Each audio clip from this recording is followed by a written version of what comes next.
Hey, welcome to the Tuesday Talk Movies podcast. I'm Drew. I'm Cam. And we have a very special guest today as we finally got him. We got Drew Britton to join us. Yeah. We talked What about a get. Yeah, you probably don't know this, Drew, but we've actually said, I think honestly for a year, we were like, well, one day get Drew Britton on video. Yeah. Okay, well, I'm happy to be here. I really am. Yeah. Thanks for having me on. This is exciting. Yeah. Thanks. What are we talking about today? Talking about the 1981. Do you have a 3? I don't have a 3. Okay. That's enough. Drew being here is enough. We are talking about the 1981 horror fantasy movie, The Evil Dead. It's about 5 college. They were in college. Yeah. 5 college. They look kids. 30, but they're Yeah, I'm like, they look old as dirt. Yeah. But yeah. Maybe I'm just kind of showing my age here. they're 5 college kids. They go to like a cabin for a weekend, and just 20 minutes into the movie, fucking horror, everything just gore just happens. So it stars Bruce Campbell, Ellen Sandwise. I also like mess up everyone's names whenever I give any names.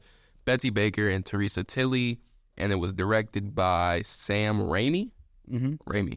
Man himself. So, opening thoughts. I guess I'll start by just like asking Drew, because I know we invited you on because we know this is one of your favorite movies. And would you like to explain kind of why? Well, who are you? Oh, yeah. My name is Drew. I work as a professor here in the television and video department at Eastern Illinois University. Teach a variety of production courses as well as film studies courses. And then also, filmmaker by trade as well. So I work primarily in narrative length feature films. And then, I particularly love horror, obviously. And so, The Evil Dead is a big part of that. I think... were you going to ask a question? Or Yeah, I was going to ask, because I know this is one of your favorite movies. Would you like to explain, why? Oh, right. I think especially if you're a filmmaker from a filmmaker's perspective, it just goes to show the incredible things that you can do with the limited resources that you have. I mean, Sam Raimi was no older than 21 when he made this, and it just goes to show how brilliant he is purely based off of his innovation.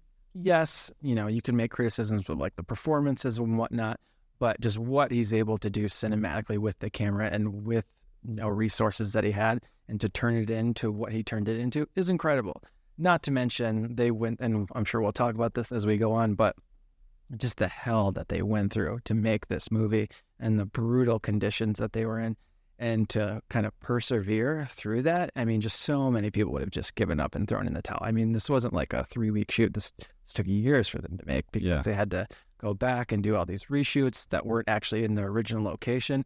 So I just think there's something really inspiring in that kind of perseverance, and you can really feel that when you're watching. You can feel how miserable it was to make this movie and how just dreadful it must have been being on that set, and just, I mean, they really pulled it off. And I don't subscribe too much to the the kind of Marvel films, right, and superhero films, but especially if you watch the Spider-Man movies, it's so easy to look at it and be like, oh, I know where this person came from and what they did prior to this, because if they could do as much as he did with no money, imagine what he's going to do when they hand him the keys to Spider-Man. And I know, even though I haven't really seen a lot of it, I've seen bits and pieces. I know a lot of people still consider Spider-Man 2 one of the greatest, if not greatest, superhero movie of all time, regardless of the fact that it was, we're going almost 20 years, Yeah. And I'm sure a lot of the effects are dated, and I can't really speak to why that might be, why people think that way, but I just know that is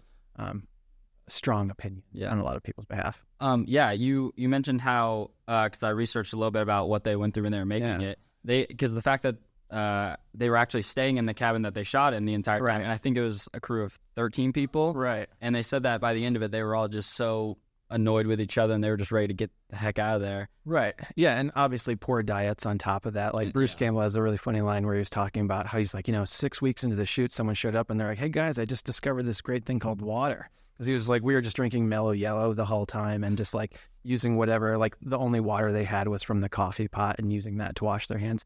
Yeah, it's just absolutely miserable, especially considering the fact that they went down to Tennessee to try to escape the cold, but it actually ended up being one of the coldest records, winters on record for Tennessee. And like we were saying, you can easily see that. I mean, there's no There's no like insulation in the roof. It's just like a bare bones. I think they said Sam Raimi was like, I've never seen a heat evaporate from a place as quickly as it did. Like they would, have these space heaters, but they did nothing, right? Because just it was so insanely cold, and that it's a cabin, Yeah. in the 80s. I saw. Oh, what were you saying? Sorry. Adding on to like the brutalities, I guess they went through when they were shooting. I saw that they like had a bunch of injuries going on, and there was no medical staff around, so like they kind of just had to, I guess, suck it up and Band-Aids. And Band-Aids and mud. Oh yeah, knocked out teeth.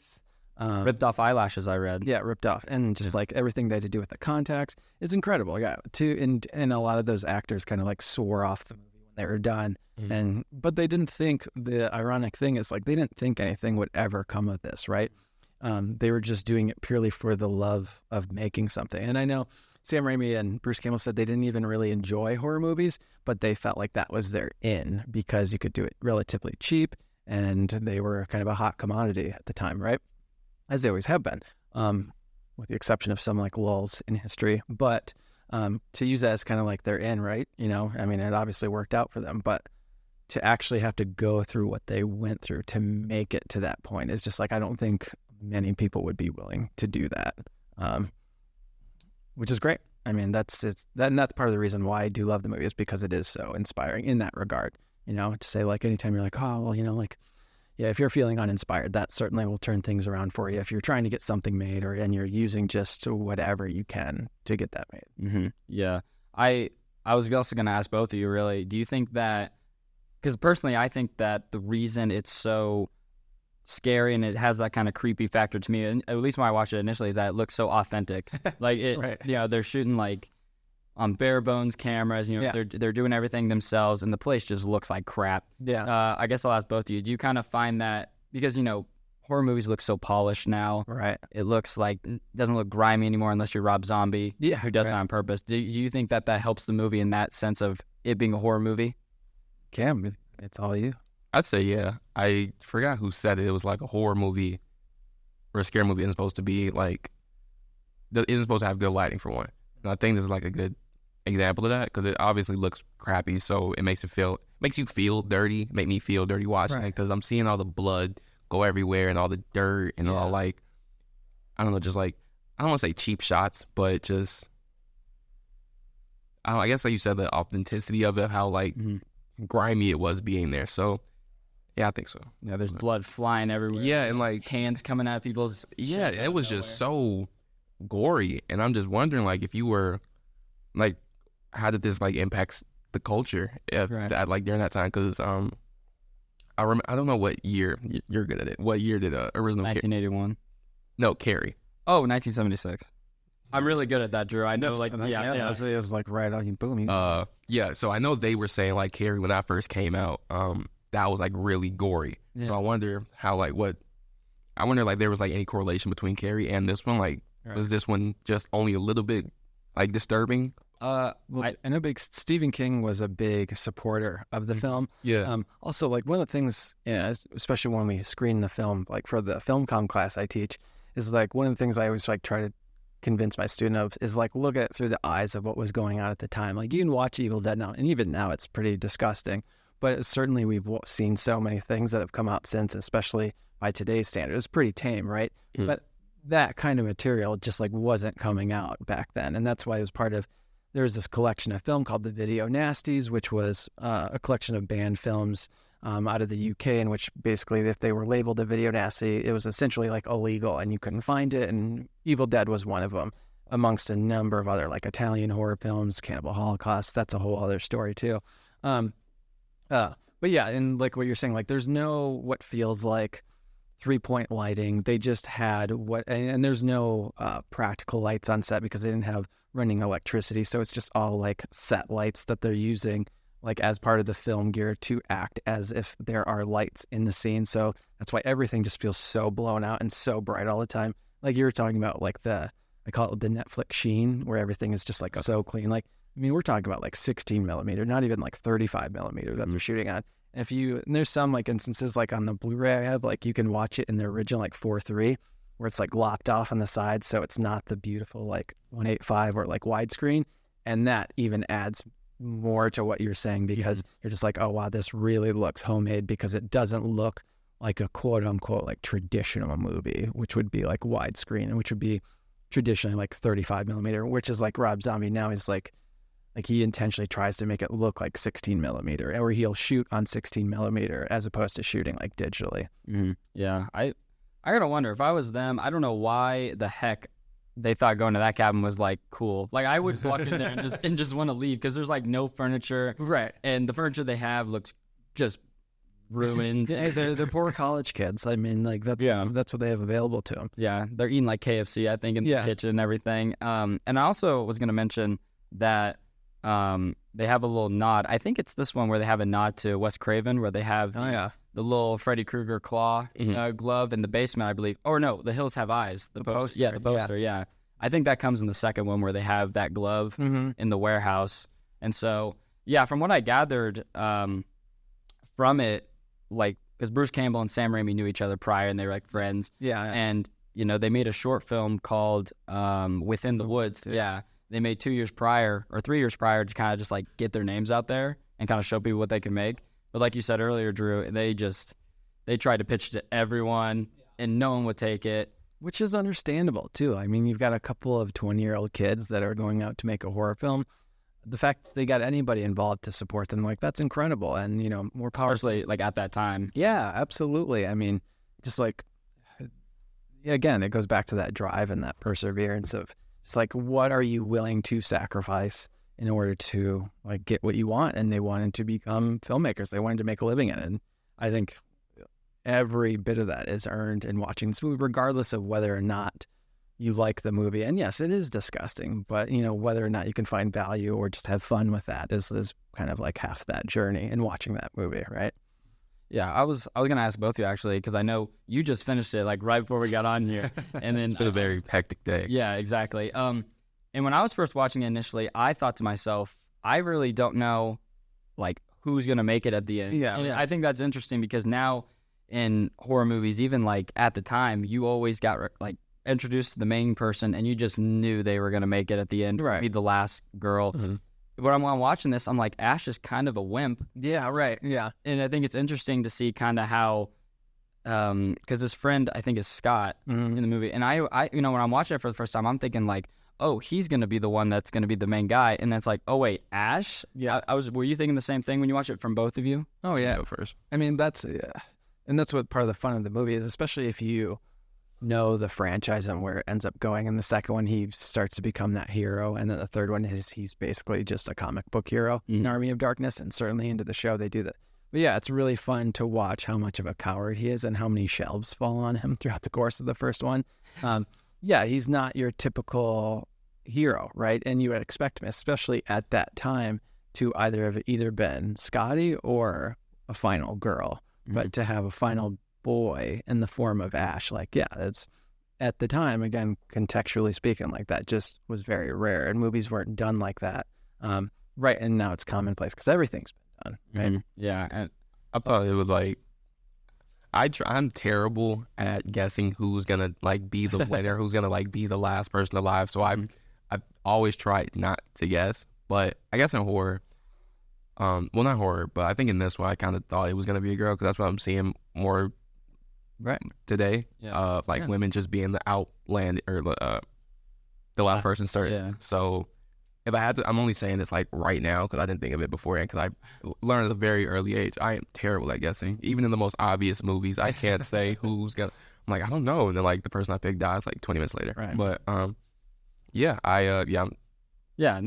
think when I was because you see Scotty like kill one of the Deadites, I think is what they call him, and you're kind of like, oh yeah, go Scotty. All the while, Ash is like, he's useless. He's spaced out. He's in the back. He's like getting ready to throw up, and you're just like, Jesus, dude, whatever. And when you start seeing him like getting down and down, I'm just thinking like, how is this guy gonna get out? You know, how's he gonna get out of here? So I think it is interesting, kind of, especially being a guy, like you said, because at the time it was like, you know, Jamie Lee Curtis was famous for Halloween, and that just became a huge hit of people just girls being the last thing. Yeah, and so I do find it interesting that Sam Raimi because I know Bruce Campbell is his best friend. It was probably Right. that was probably the reason. Oh, absolutely. But I did find it interesting how he chose a guy rather than like the 3 actresses that he had available to him. Right. I guess I'll ask you, when was the first time you watched this? Paint the scene for us when you first watched this. So this was at the time when DVDs were like just coming out and starting to become popular. It was at my friend's house in the winter of 8th grade, so I was 14 at the time. And this is when they just started doing like special edition like DVDs as well. Like that was like the allure of DVDs. And I remember they came out with like, you know, a kind of like quote unquote like Book of the Dead. Like that was the actual like packaging for the DVD. And so it was like rubber, but apparently now like I've looked up online people that still have that same one. My friend like sold it, I'm sure. There's no way he still has that, but I know, I mean, which is not cool. He should definitely Yeah. But I remember asking him about it. He was like, no, I sold that a while ago because I'd looked up, I was listening to another podcast and he was like, oh, I've got that one, like the rubber Book of the Dead. And it's like falling apart. And it's like, and they're like, that looks disgusting. And so I remember it was specifically that casing that he had. And it's weird because, yeah, at the time when you don't know the background, you don't know the history, you don't know what went into making it. And you don't understand, especially at that time, the difference between like high budget and low budget, studio versus independent, 16 millimeter versus 35. I just didn't have any kind of bearing on that. So I'm just taking everything at face value. And yeah, like kind of like what you guys were saying at the beginning, you're just kind of like shocked, just kind of like, what? Especially at that time too, when you couldn't go on IMDb right away and be like, okay, what's the trivia? I'd be like, oh, okay, that makes sense why. So you just had to kind of like do that research as organically as possible. And that's why like special features like DVDs were like such a big thing back then. And those don't really exist as much anymore, like special features on like physical media because everybody streams everything now. So yeah, I definitely remember taking it all at face value and just being like very confused, but so captivated and so like interested because I knew there was something so organic about it. And it didn't feel far off from like, I mean, obviously I knew I could never do it as good as they did it, but knowing like, oh, this is possible, like, you know, just get a few of the people you know and what gear you have, and then you can go do it, right? Yeah. You just hopefully have to have the skill sets like them to back it up because, you know, there's so many stories that didn't turn out as great as that one. Mm-hmm. So yeah, I just remember being so fascinated by it and just wanting to learn more about it, which led to like what we're talking about with like, you know, reading up on it and just, you know, especially a movie like this, just more stories come out as the years go on and on because there's so many parties involved that are still like active between Bruce Campbell and Sam Raimi and Rob Tapper and even a lot of the female actresses like Ellen Sandweiss. They've like come out to these conventions. So you're always just constantly learning more about it, which is cool. So you knew at like an early age, like it stuck with you since you were 14? Yeah, absolutely.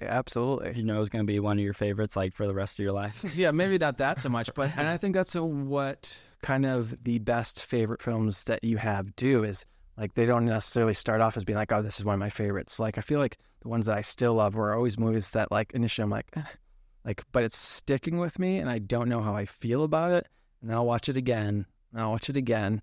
And then it'll just like keep sinking in. And then like you just like it's, you know, it's an acquired taste almost like you just start to fall more in love with it as opposed to like, yeah, some of the movies that might be like, oh, that was so great. But then you watch it a couple more times and you're like, okay, maybe I don't love it as much as it. So I think it was more so that of just like, I don't know what I saw, but I want to keep learning more about it. And that's through like DVDs and like, you know, the behind the scenes stuff like that, like Fangoria magazines that you try to track down, obviously before the internet is what it is today, right? Which like you can just go online and look up like anything, right? You know, we were just talking about that before the show. Like you can go on IMDb and look up anything, but you didn't have that back then. So you kind of had to do it organically. Books and stuff like that.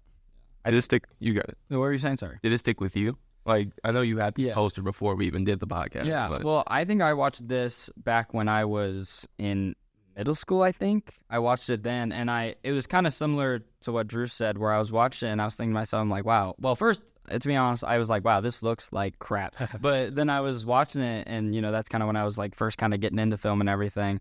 And so I was kind of thinking, I'm like, when I learned the backstory, I was like, that's pretty interesting that they did this with no money. And I think honestly, it benefits it because I just feel like the way they shoot it, it's like you're there. You know, when you're chasing Ash through the cabin and everything. You're seeing everything go down. You feel so in the moment because, you know, it's handheld for a good majority of it.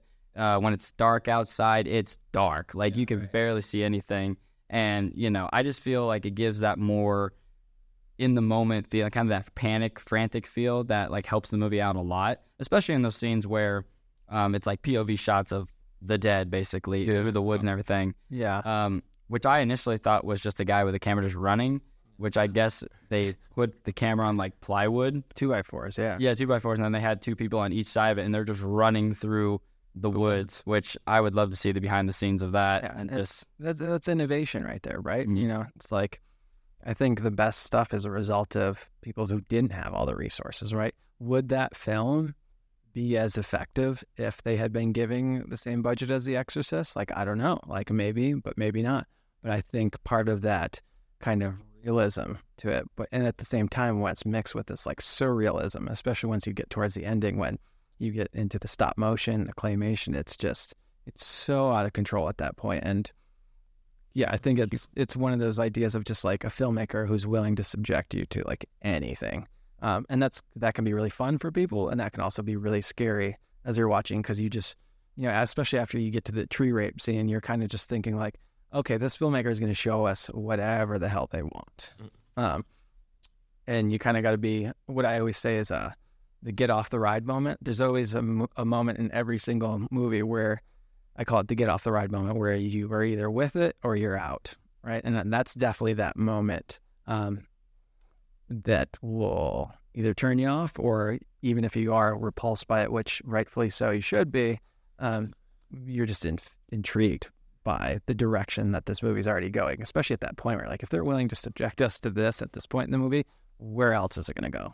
I know you said, like, well, I forgot to mention that earlier. You said how, like, good it was done when you were younger and stuff. And I'm kind of just curious, I guess, from both of your guys' point of views, like, what I know what you were saying earlier, and like expanding on it, just how is it good? I guess, like, the originality within, like, how they make a low budget thing look good is like I guess the confidence going into it, knowing it's not like the best budget thing. I know you and I we're used to like high quality, dumb cameras, you know, whatever. Yeah, I want to ask you guys about that too later.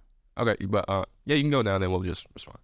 I was gonna ask, like, so obviously from my perspective, I was watching in an era when like film was still a thing, when that kind of look was obviously associated with low budget, but we didn't have anything to associate kind of like with that like glossy look that you guys have. So like even when you guys watch like found footage movies now, like, right, they look so glossy, they look perfect. Obviously they've shot digitally.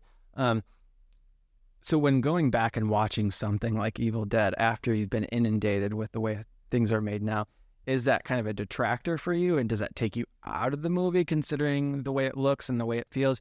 Or is that something that's attractive to you? Because, and I'm sure you guys have seen it now, like, especially modern filmmakers, like modern filmmakers that really are into that kind of a style and aesthetic, like they'll often mimic that, right? And they'll even like put film grain over it to give it that kind of Evil Dead look.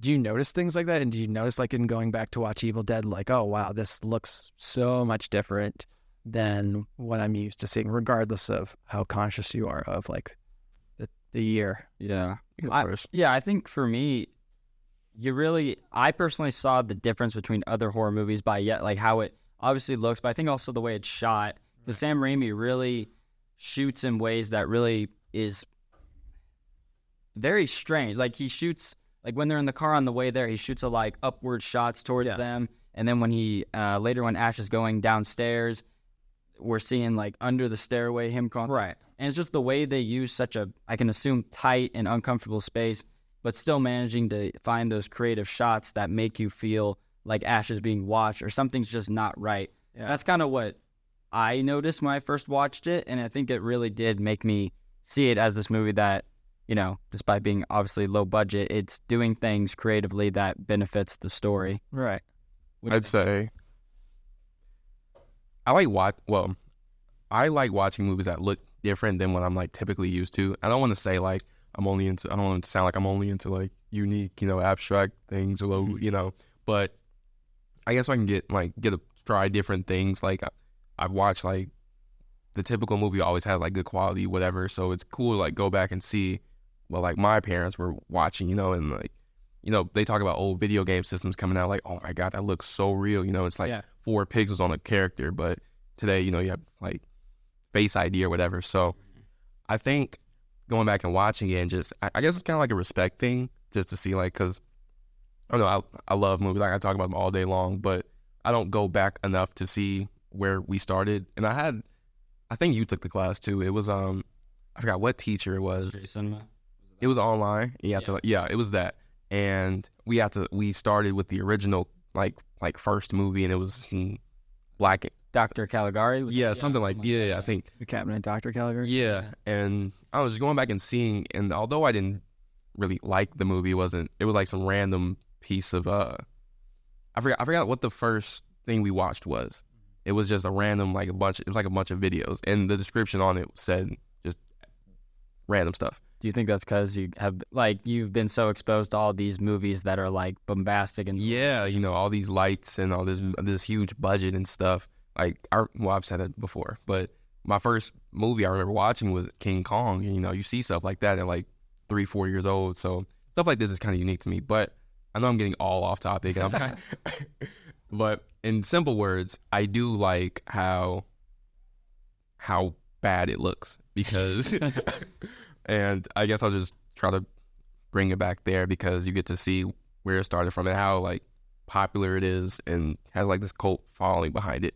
So I know it took me like 10 minutes to get to your answer, but No, absolutely.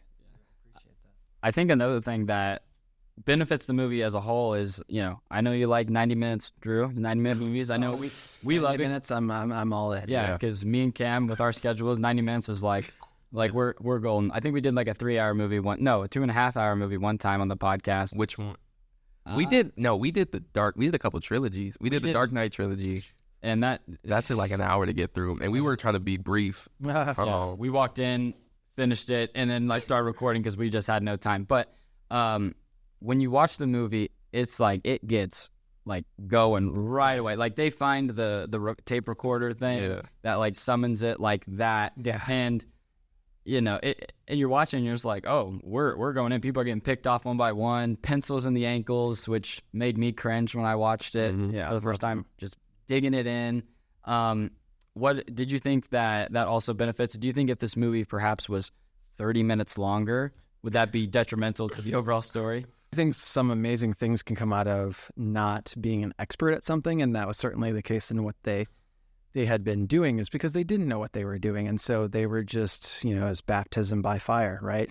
And obviously it services them very well in the future once they go off to make Evil Dead 2, and especially if, you know, we're not getting into the sequels, but like in watching that second one, it's just like, it's like, oh, they know exactly what they're doing. Mm-hmm. And when you watch the first one, it's like they don't know what they're doing, but they're throwing stuff at the wall, seeing what sticks. Oh, and the point I was making was they stressed a lot that like they were just, and because of the fact that they had known how to just structure a story, is that they didn't want people to get bored. And that's what they were most afraid of, it, especially in the, you know, kind of realm of like trying to sell a film. Like that is what you want. Is like you want to try to keep people entertained. And so he was like, as soon as it starts, like just keep going. I think they even said like one of the biggest pieces of advice they got was just keep the blood running down the screen. Mm-hmm. And you get that, right?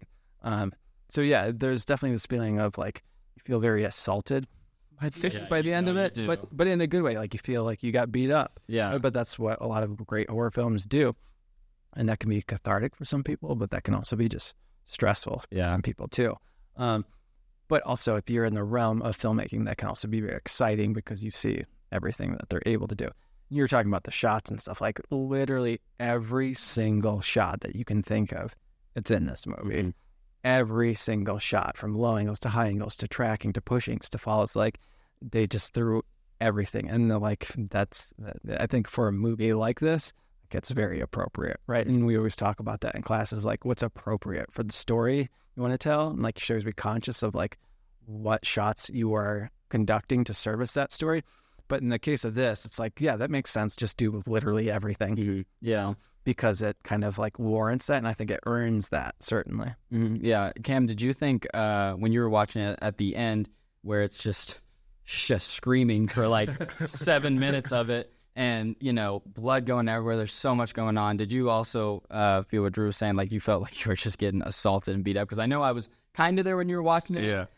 We were trying to do a news meeting, and he was like, I'm going to try and finish the movie while I do this news meeting. And you just hear screaming going on. Quickly turned up it in the headphone. Yeah. But it was kind of weird as I'm like trying to tell like 10 people about an event going on. There's like this woman or like a bunch of screaming going in my ear. Yeah. So I wouldn't say so. Did you kind of get that feeling like they were Just like kind of over? It's similar to Saw, where it's like Saw does it differently, where it's just like visual, like audio, like everything's just getting so quick, and it's just like it's just been punching you in the face. Where this one does like different, where it's mostly like Audible kind of thing. Yeah, it's more auditory because you have the Deadites, like their voices are very demonic, and they're making Ash just lose his mind. And when you're watching, well, at least when I was watching, I'm just like, dude, she just shut up. It's like, oh my God, but it works. It works in that way. It was kind of funny. Maybe because of the situation. I wasn't sitting down at like at a TV. I was kind of like I was paying attention to it, but I'm like in the middle of something. So there's just like this constant yelling in my ear, and I'm glancing up at it and like kind of losing track of what I'm supposed to be doing. But I don't really get those kind of feelings. Like I don't get when characters are like oh my gosh, she's so annoying and stuff like that, or like oh my gosh, that one dude just wouldn't shut up. Because I try to think of it as like this was intentional instead of like if someone in this building won't shut up. They're doing that by like choice. They're like they just won't shut up. But since this one and in movies are just this was a purpose behind it. Yeah, that's the right word. I'm all over the place. But it was like there's a purpose behind it. So I don't know. I kind of looked at it from that regard. Yeah, and it works, especially when you get to the long segment of the movie where the dads are just like they're just killing at, like they're not even like they're hurting him like with bodily harm, but then for the most part it's like toying with them because they'll like I love that. Yeah, they'll turn back to like human form, and she's like, Ash, hold me, and then he holds her, and all of a sudden she's back to be whatever, and it's just like, geez, poor guy.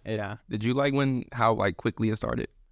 I like a quick movie. Yeah. I thought it was good, like, because they get there and you feel uneasy when they get on the way to the cabin, because there's that overarching shot where it's like following him through the tree branches, with I think branches even just hitting the lens. As it's going in. So I think you get that establishing creepiness because you get Scotty walking up to the door, and like I said, back to the auditory thing, you get the bumping of the bench against the house, and as soon as he unlocks the door or grabs the keys, it stops, and it's just like little things like that where it's like, uh-oh. Right. And then once they play that tape, it's like icing on the cake for just stuff's about to go down. Right. Yeah, like what better way to kick off like that second act than just like with that tape recorder and going into the basement. Like the direction.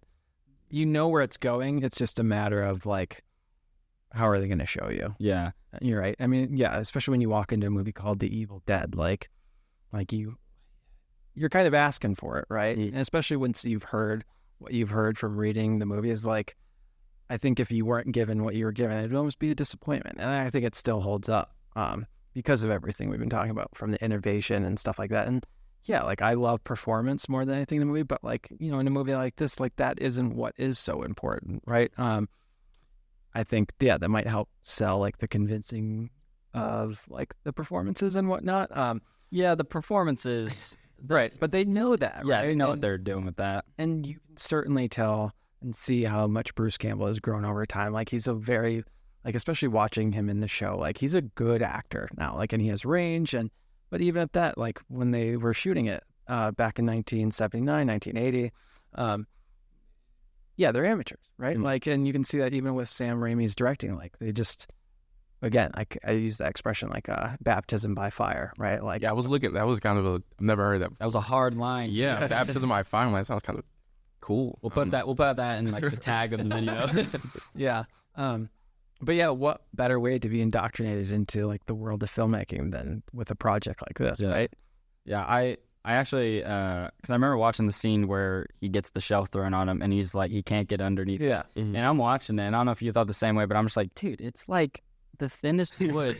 Like, just get up. And I looked it up and I saw that Bruce Campbell was like, yeah, they told me to act like this thing is like 100 pounds and I can't get up. So he's like trying. I could just tell by his face he's like overacting the heck out of it. And you know, I find that funny, and I just find that the choices that they made behind the scenes of like, okay, yeah, we're gonna have like, I feel like it'd be crazy if you went to that cabin and you have no budget, and they're like, okay, we're gonna shoot you cutting your girlfriend's head off with a shovel at night. Yeah. We're gonna tear your leg up. We're gonna go in the basement. Yeah. Blood's gonna splatter all over you. Yeah. And it's just like, I feel like that's crazy. Like, you know, I think the movies, and I don't know about you, Cam, but like when you're watching it, I feel like when you have that in your mind that it's so low budget, how dynamic it is and how it uses the space around the cabin, you know, because it could have been shot in one room just inside the cabin, and you would have been like, okay, I understand why. Yeah. But they're having shots all throughout the woods, outside. I feel like that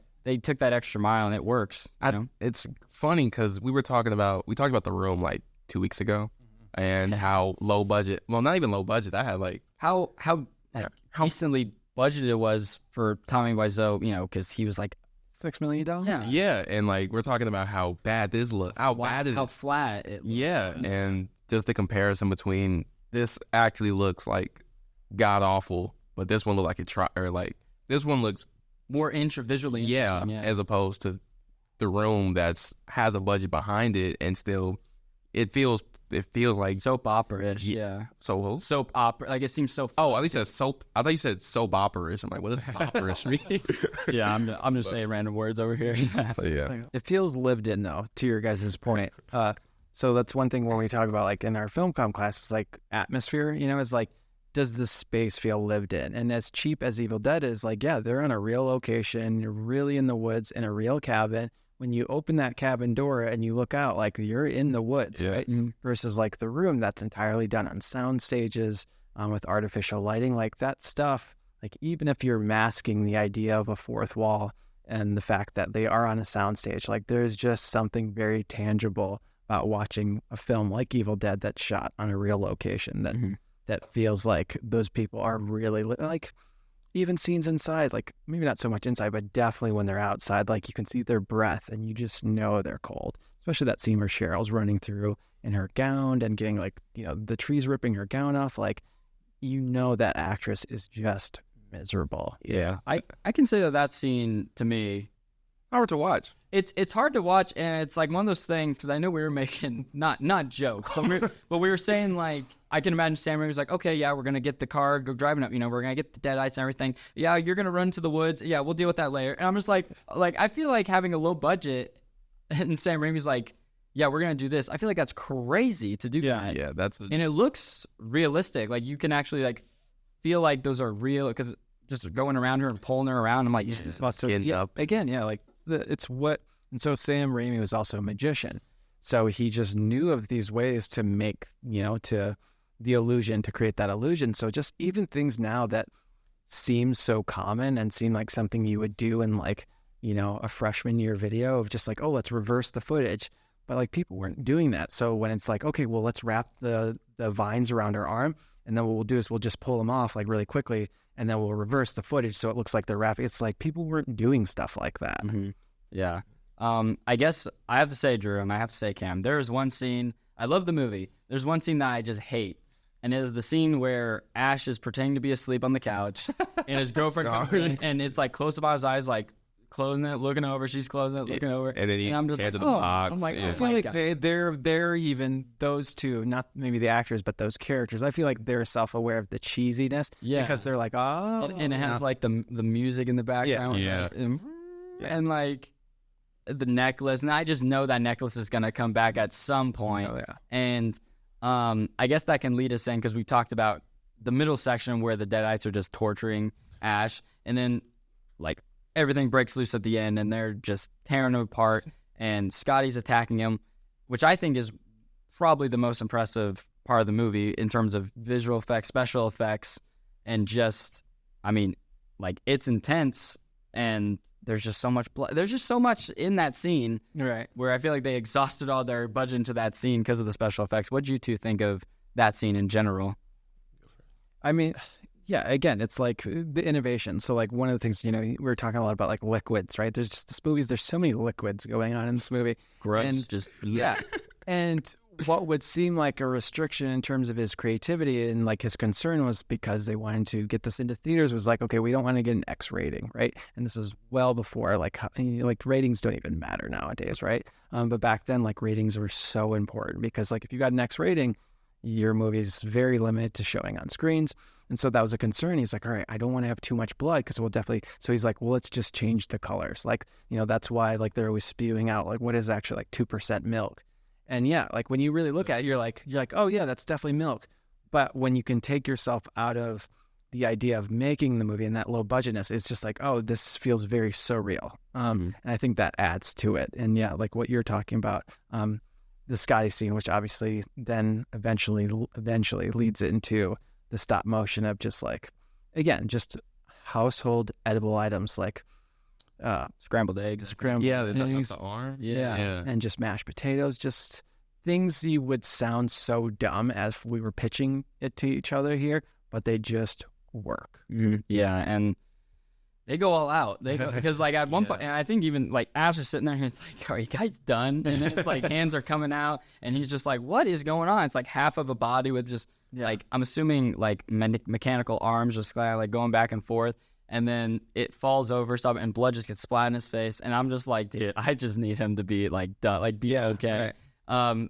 But yeah, and then like the book, like the tongue's out in the fire, and he was like, "What the hell?" And I when I saw the necklace, like how he was gonna use it, I was a little okay. I wasn't let down by it because I feel like it was just kind of like, okay, he's gonna use the necklace to get it. But I mean, at that point, I was just kind of like, I'm just ready for this guy to be just out of this cabin at all. And right, yeah, and it's funny you bring that up because so I always like have like a list of like go to sleep movies, like movies you want to put on. It's like you kind of fall asleep. Mm-hmm. We put this on one night as we were going to bed. We're like, never doing that again. Oh my! Because that is, it's assaulting. It's just constantly screaming, and yeah, you do feel like, again, like you got beat up by the end of it. So when it, like he does walk out to that cabin, it really is like a breath of and then when like it does, I mean, and this movie's only an hour and 25 minutes. Yeah, right. It feels so much longer. It really does because of the fact that you kind of do want out of the situation. As much fun as you might be having, and I know a lot of people might think of it to be kind of kitschy and like, oh yeah, it's campy now, right? But I gotta say, like, there's still some parts in that are terrifying. Like when Cheryl's in the basement and she's like lowering down and like with the white eyes, like it's still terrifying. It still holds up. Did you feel either of you? Did you feel like kind of cheated at the end, where it's like, oh, he finally made it? This bombastic, glorified music, and he comes out and all of a sudden, I think that's the perfect ending. But if you want to have a real fun trilogy of a weekend, if you lop off basically the end credits of Evil Dead 1 and then start in Evil Dead 2, lop off the first like 7 or 8 minutes when he just goes, it's like essentially a recap in their version of what a recap would be, and go to the point where he gets hit by the tree. It picks up, right? Yeah, you can cut those two together. And the third one, obviously, when he goes back into the real time. So you could actually watch it as like one continuing story. Was that because of rights? Like, yeah, for sure. Yeah. So also with that second one, they just didn't have all the time to basically condense what would essentially be those 5 characters into the first 8 minutes, and also they didn't have the rights to the first one, so they're like, let's just do what would essentially be our version of a recap, but also for people that have no idea what this movie is, they can come into it and basically watch it and take it at face value without being like, who is this, this, but it is extremely confusing if you do watch the second one without having any of that knowledge. And that's what happens. And when it's early 2000s and you're watching it on VHS tape and you watch Evil Dead 2, it's like, well, okay, I was so confused. Yeah. But then obviously, like, you start learning more and you start reading more and like specials come out, and then you're like, oh, and that's part of the fun of it too. Isn't that how what's it called, Back to the Future's like? Like, don't they start off? They kind of like restart. I think that was a casting thing, because I know. Did we talk about Back to the Future? I mean, we talked about the trilogy. Yeah. All three. We've done too many episodes. We can't. Fun. Yeah, they kind of pick up where the last one left off, but like with new actors, so they had to do it that way. You mentioned that Sam Raimi was a magician, and now I'm kind of thinking of different shots that make sense, like especially the shot where he's looking in the mirror and he puts his hand in his mouth. And I would have never thought. And like, I'm just thinking, I'm like, how did they do that? Like, did they have him?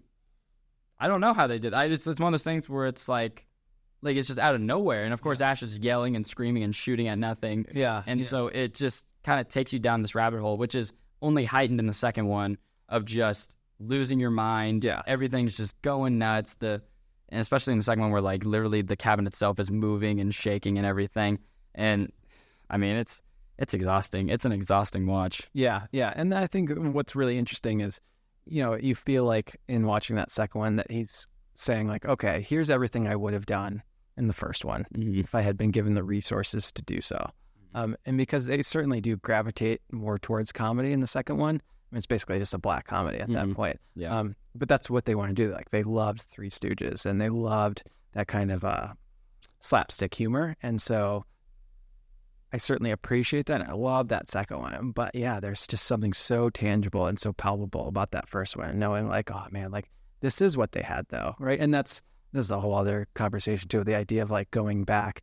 And I know like certainly like looking at your poster over there, Star Wars has been criticized of like, okay, now that we have the resources we do, let's go back and fix the things. Like, and I know with like Evil Dead, there's certain like imperfections that through like, subsequent like Blu-ray and DVD releases, they'll go back and fix like the matte painting of the moon, which is like a square. Like they've cleaned that up. Yeah. There's a crew member in the woods when they're first driving in that they got rid of.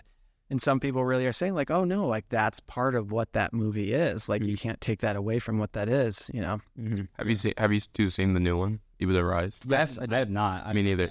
I won't go too much into it because that's like a whole nother episode. Yeah. But do you think it like I haven't seen it either. Yeah. Does it like pay some sort of like respect or homage, or does it do the original justice in any way?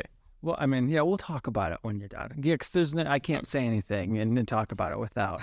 Going to. Yeah, but we'll definitely chat about that for sure. Okay. So have you seen all the Evil Dead? One from 2013 too. Have you guys? Negative. I haven't seen the 2013 or the newest one. I've seen all three of the original.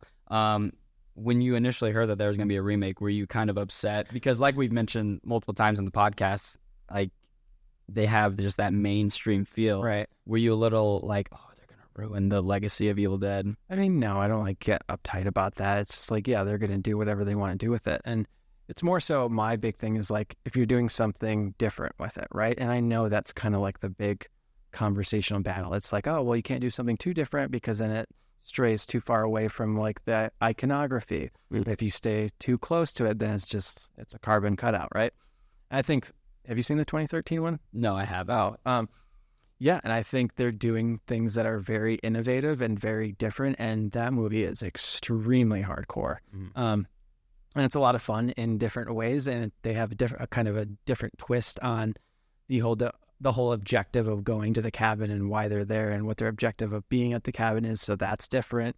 The cast is completely different. Yeah, you have maybe some kind of representations of who you think the characters are, but then they kind of twist that on its head. So yeah, it's doing things that are different, and it is beautifully shot too. And that's what's cool about it. It looks nothing like the original Evil Dead, but it's still somebody that who's making an effort to not only put their stamp on it and pay homage to it. Like I can't imagine how insanely difficult it is to tackle an existing IP that has a built-in fan base, whether that goes for, Evil Dead or Scream or Halloween or, Star Wars movies and whatnot. Yeah, it's really hard to please everyone. Yeah, exactly. Especially in something like Star Wars. There's always some. I haven't seen, I shouldn't call myself like a movie buff. I haven't seen Star Wars, but there's always something. I haven't seen all of them. I've only seen the first one. And again, I know it's just not my cup of tea. But yeah, I certainly understand. I mean, yeah, like that's a whole other podcast. Between the two of you, and I'll say what was your favorite scene of the movie or favorite moment of the movie? Like I mentioned earlier, mine was probably the water mirror part, or just kind of that whole segment where he's just seeing things that isn't there and they're just torturing him. Cam, what was your favorite part of the movie? Mine was like it happened like really quickly. It was when I think I forgot who it was. He looked under the covers and it was like her leg right there. Yeah. I'm terrible character name. And then he looks and then it just like veins or blood just starts like getting all over. I don't know why I like that part the most, but maybe because it was, I don't know, like unique in a way. I've never like seen that. Stop motion. Yeah, does that lead into the pencil part, I think, where she like jumps up and stabs her? Yeah. No, that was the result of getting stabbed with the Oh, okay. in the bed, yeah. Okay. because it's like infected. So Yeah. It's yours. I gotta say that first Cheryl reveal, like, because obviously you go in knowing what Evil Dead is just because of historically speaking, but I think it's so interesting to look at the movie through like fresh eyes because, like, even after they find the book, you're like, okay, what is it gonna be though? Like, are demons gonna come out of the woods or what have you? And just when Shelley's gaslighting her friend and she's like. It's a 7. She's like, I don't believe it, and you can see the cards, but she's just clearly messing out there. Yeah. She's like, I think it's like ESP, and she's like, do another one. I think that seems really funny too, and it catches you off guard because like you are laughing at her kind of hoodwinking her friend, and then when you just hear Cheryl like Naming them off. just start. That seems so awkward because she's like up there and she's like up like this. Yeah. And she's like turning a little bit. Yeah. And it's very like off-putting to me. And then Scott walks back in with just one goes, she okay? Like nothing's the matter. Right. And again, like nowadays, you'd be raised up on cables. They'd be perfectly symmetrical. They would float there. The reason that feels so like weird and like kind of off-putting, she's just literally sitting on like a seesaw and someone's on the other end outside the window and just pushes it down. And she's like sitting on it and it just goes whoop and just lifts her up. Like, I didn't know that. What, a $20 prop Yeah. between like a piece of metal for the crossbar and then a plank of wood. Just have two people sit on one end and hoist her up. Like, that's innovation right there. Yeah, that's crazy. You got it. No, there's just so much in this movie. Like, would you say, because I guess I'll rear around, like, on what would you give this movie out of 5? It's got to be a 5, right? Easily. Yeah. And it's not a movie for everybody. And I can certainly see how some people will be like, oh my God, are you kidding me? A 5? But if you love it, you love it. Everybody, I feel like, loves it for the same reasons. And it's for a lot of what we've been discussing. Yeah. Cam, what would you give it out of 5? I'll give it a 3.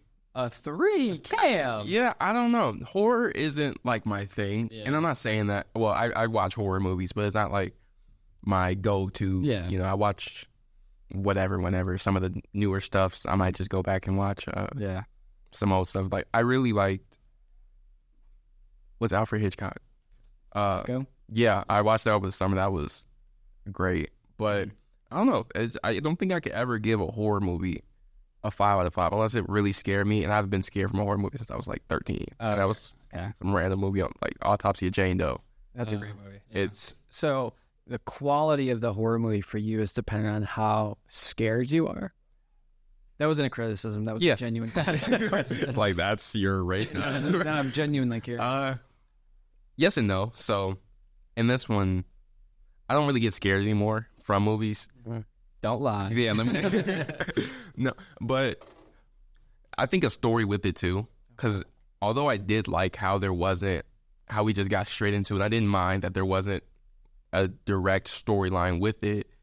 It just wasn't anything that I can write home about. It wasn't, even though I sat up here and talked for 50 minutes about it, but it wasn't, I don't think I'd go back and watch it, maybe just so I think I'd go back and watch it just so I can remember, like, why I gave it a 3. And I don't know, it just didn't, like, stick out to me. It's not a bad movie at all. I'm not saying that much, but I don't know, it just wasn't, it kind of felt like just another movie. I probably shouldn't say that. Well, no, I'm entitled. It's my own opinion, but yeah. So it just didn't like affect you in like an emotional way. Yeah, it didn't. Man, I watched the movie last night. It was amazing. Jojo Rabbit, and that kind of stuck with me. So maybe I'm going off of. I just watched a really great movie, and then I just watched something that didn't really like connect with me. Not comparing the two at all, but even that movie's like emotionally resonating. I feel like it's over like a heavy topic of. It made it sad. Yeah, where this one's kind of more of like blood, guts, and teenage people just getting killed. So. And had there not been as much gore as there was in this one would get a lesser rating. And I did like the ending as well. So yeah. I mean, those are two extraordinarily different movies. Yeah, and it's just like, I think you brought up a good point, though, or kind of like going off what we were talking about earlier, is like contextually speaking, like what is your frame of mind when watching it? Like, where were you when you were watching it? Like, Yeah, I know. I certainly know some films that may have spoke to me like wouldn't speak to me so much later, and that's obviously also it's not. It's a huge like generational thing, like even between like our parents when they're like, oh, when I, my mom's like, oh, when I saw The Mummy, but it's like I've seen it, I'm just like, yeah, Yeah. and I think you see a lot of those kind of generational gaps, and like Evil Dead is one of them between like me who might be a little bit older than you guys and be like, oh yeah, like that was part of the VHS era, right? Mhm. And you guys are gonna have something that you've kind of gravitated towards and like have fallen in love with that like you might try to tell your kids about, and then they're like, Barbie. yeah, Barbie. Or whatever, yeah, it might be, because we're certainly still living through a lot of like still living extraordinary filmmakers, right? And I think sometimes we don't appreciate that because like it's always like, oh, the filmmakers of yesteryear, or it's like when this film came out, right? What's your rating? I would honestly give it a 4.5 out of 5, and only because of some cringe-inducing scenes, like because the romantic scenes like of them where it's like, oh, I got this necklace for you, and she's like playing asleep and everything. I'm like, oh, It's not charming to you. Yeah, well, I can they were going for horror, but was it kind of bleeding to that kind of romance kind of thing? It's just kind of like, It felt like a video game. Do you guys play? I do not play video games. I do not. Okay, there's a game. I forget. Oh my gosh, it's one of those. Until Dawn. It's one of those. Dead by Dawn, or no, that's Dead by Daylight. No, It's, Dead by Dawn's the sequel. that's true. That's true.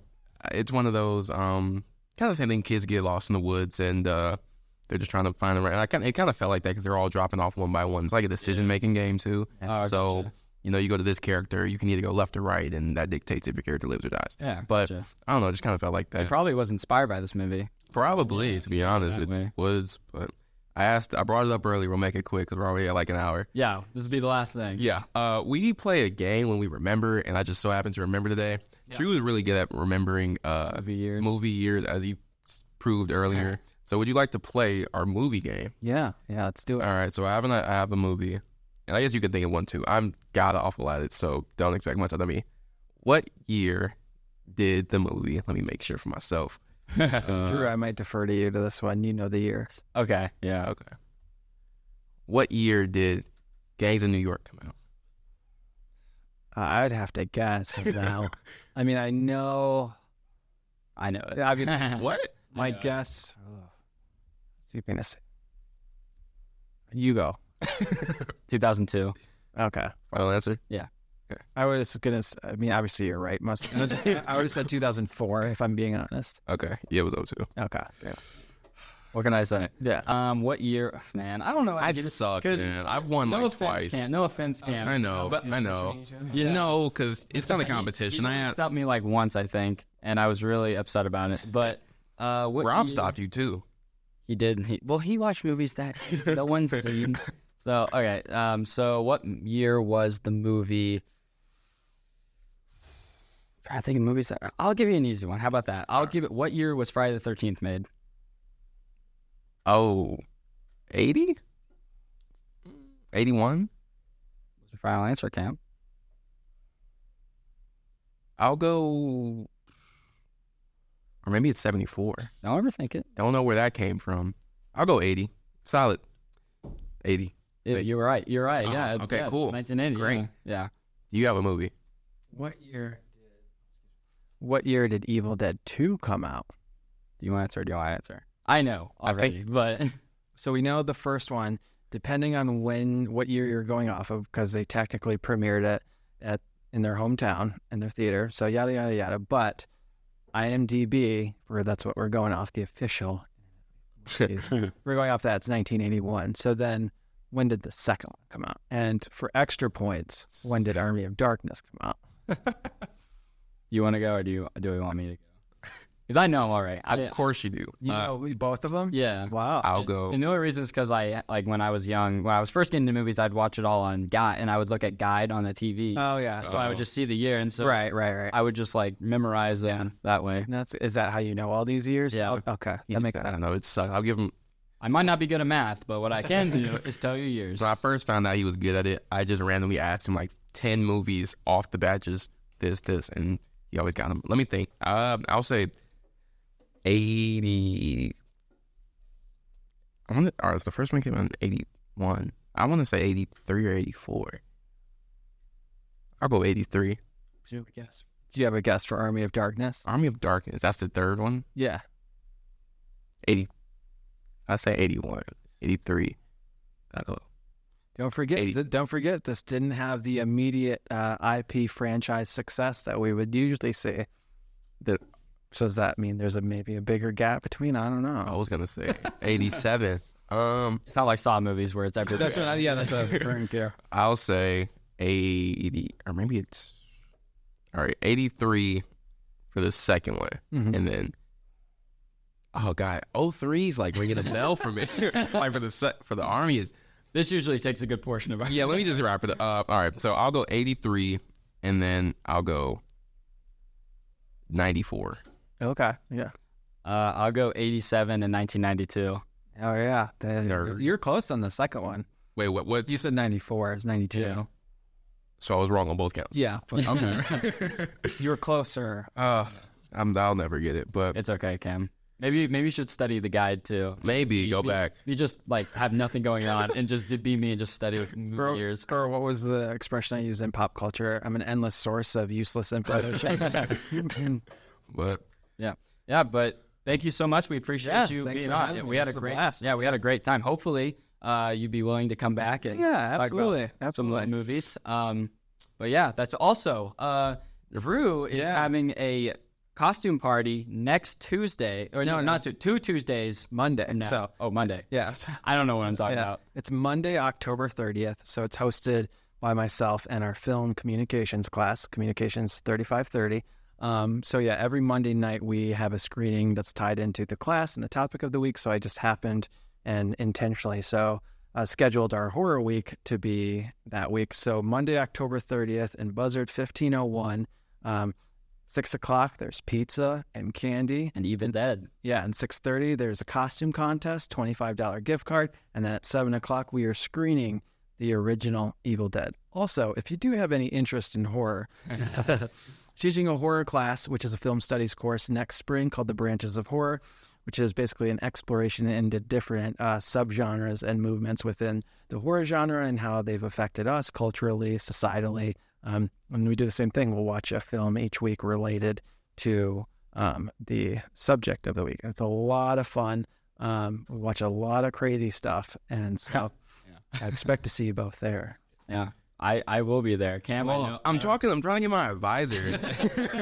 I really want to be in it, but I don't know. I want to get in Might it. be offered next spring Yeah. if enough people take. I want to, Yeah. because I love the film comp class. Yeah. Was there- It's very similar structure. Yeah, I have the notes from. I don't know if you can see it. All nice. the movies we watched, but yeah. But Well, yeah. Thank you so much for being on Yeah, here. thanks for having me, guys. Yeah, it's been a great time. Yep. But yeah, that has been the Two Dudes Talking Movies podcast. We'll see you next week where we'll talk about another scary movie that we have not picked yet. Nice. But we'll see you then and have a great day. all right, peace.